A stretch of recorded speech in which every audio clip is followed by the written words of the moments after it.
Galit na isinaboy ng tindero ang tubig at sumigaw. Lumayas ka rito, nanggugulo ka na naman ng maaga. Ang tanging kasalanan ng mahirap na lalaki ay ang kaniyang kahirapan. Nasa harap niya ang iilang mangga na nakalatag. Ngunit kasama ng mga manggang iyon, nakatali rin ang kaniyang mga pangarap, parang mga patak ng ulan. At gaya ng ulan, iyon ay nagkapira-piraso at naglaho. Tahimik siyang yumuko, nanginginig ang kamay habang pinupulot ang mga mangga at dahan-dahang lumipat sa isang tabi. Ngunit ang pinakamalalim na sugat niya ay hindi ang kahirapan, kundi ang kaniyang kapansanan na hindi siya makalakad ng maayos. Mula sa di kalayuan, isang milyonaryo ang nakamasid sa lahat ng pangyayari. Lumapit siya, pinigilan ang lalaking baldado at mahinahong nagsalita. Napakasipag mo kahit may kapansanan. Ibinaling ng mahirap ang paningin at mahinang tinig ang isinagot. Ano pa bang magagawa ko? Kailangan kong mabuhay. Baldado na ako mula pagkabata. Noon ang tatay ko ang nag-aalaga sa akin, pero ngayon siya na ang mahina at hindi na makalakad. Kaya ako naman ang dapat kumalinga sa kanya. Parang tinamaan ang puso ng milyonaryo sa narinig. Tinanong niya ang presyo ng mga mangga. Ibinigay ng mahirap ang isa upang suriin. Ngumiti ang milyonaryo at nagsabi, napakaganda ng ipinagbibili mo. Sige, akin na lahat ng mangga.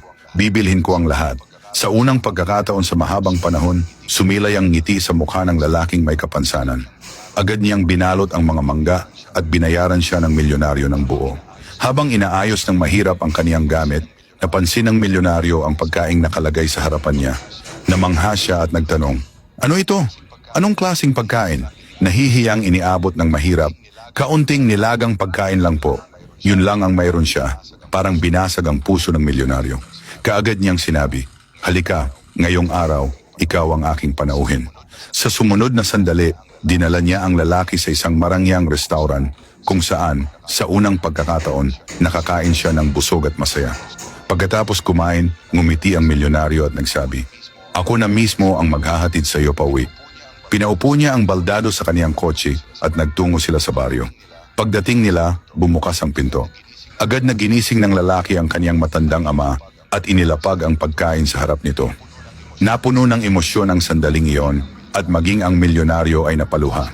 Doon siya nangako sa mag-ama, mula ngayon, ako ang magiging sandigan ninyo. Magtulungan kayo sa pagbuhat ng pasanin ng bawat isa. Sa gayong paraan ay matutupad ninyo ang kautusan ni Kristo. Galatia chapter 6 verse 2. Minsan, ang pinakamalaking sugat ay hindi ang kahirapan, kundi ang kapansanan at kawalan ng pag-asa.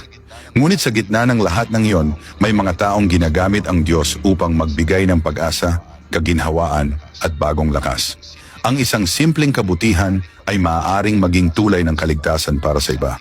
Sa ating pagtulong, nagiging kamay tayo ng Diyos sa buhay ng kapwa. Ang tunay na yaman ay hindi pera, kundi ang pusong marunong magmalasakit.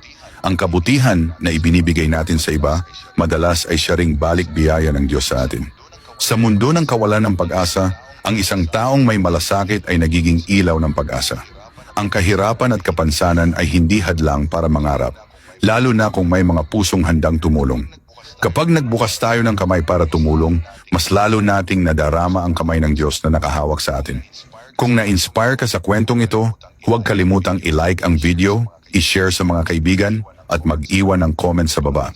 Maraming salamat sa panonood naway naging aral ang kwentong ito.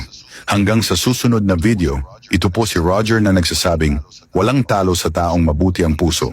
Hanggang sa muli, to God be the glory.